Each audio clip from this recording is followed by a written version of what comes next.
Hey everyone, and welcome.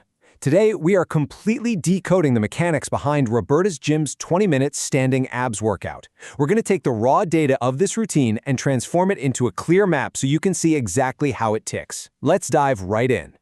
So, here's the big question. Can you actually target belly fat without ever getting down on the floor? I mean, for so many of us, ab workouts instantly mean lying flat on a sweaty mat, straining our necks, and doing endless, painful crunches. Well, what makes this source material so incredibly compelling is that it completely flips that traditional script. It proposes a full, targeted abdominal fat loss routine that is executed entirely from a standing position. Here's our quick roadmap for today's explainer. First, the 20-minute standing strategy. 2, targeting lower belly fat.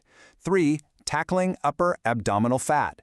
4, deconstructing the exercise roster. And 5, the rhythm of the routine. All right, jumping right into Section 1, the 20-minute standing strategy. No mats required. You know, the entire foundation of this source material really relies on efficiency and accessibility. You are up on your feet, moving continuously for one very focused block of time. The title of the workout itself makes a really bold, specific promise. 20-minute standing abs workout, lose upper belly and lower belly fat. Notice that dual focus? We aren't just getting some vague general core burn here. There is a very structured claim that within this tight 20-minute window, just by standing up, you can actively address both the upper and the lower regions of the belly. Moving on to Section 2, targeting lower belly fat and what we call the cardio connection. So the foundational thesis for hitting the lower belly is medium impact cardio. To really aid in fat loss specifically down in that lower abdominal region, simple static holds just aren't going to cut it. You've got to utilize targeted routines with sustained, heart-pumping movement. Okay, Section 3, tackling upper abdominal fat, engaging the core. Because here, the approach actually shifts dramatically. This perfectly illustrates the split.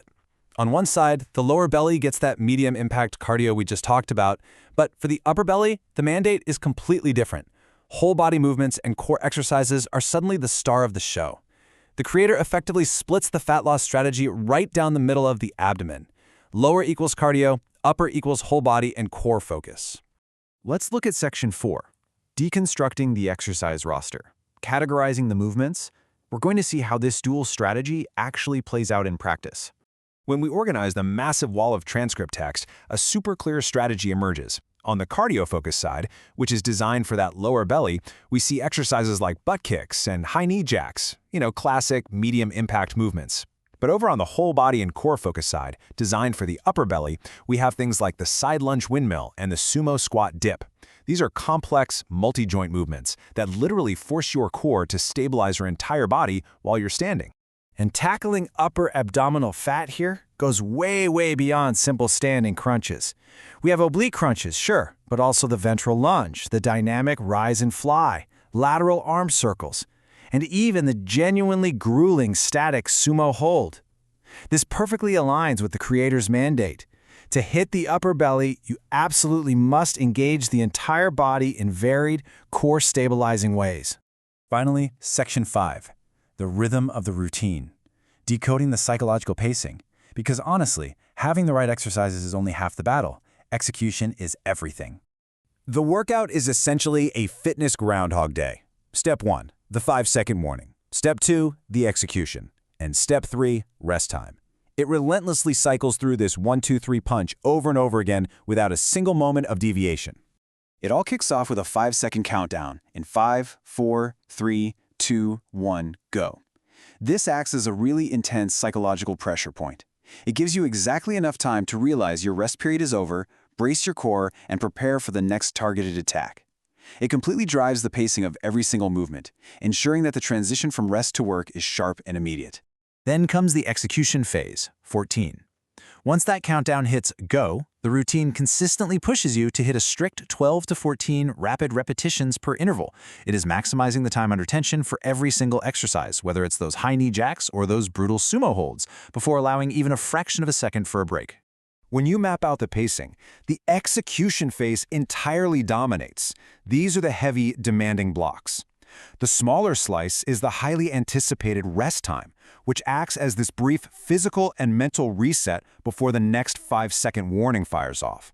The transcript literally uses the phrase rest time as a hard punctuation mark at the end of every single grueling count.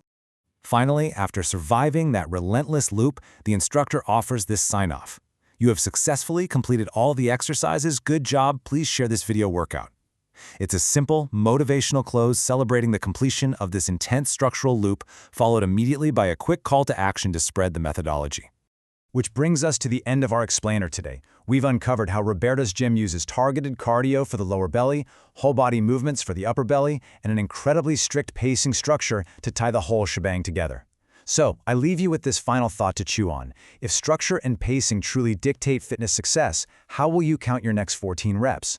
Thank you so much for hanging out with me today. Keep learning, keep moving, and I'll catch you next time.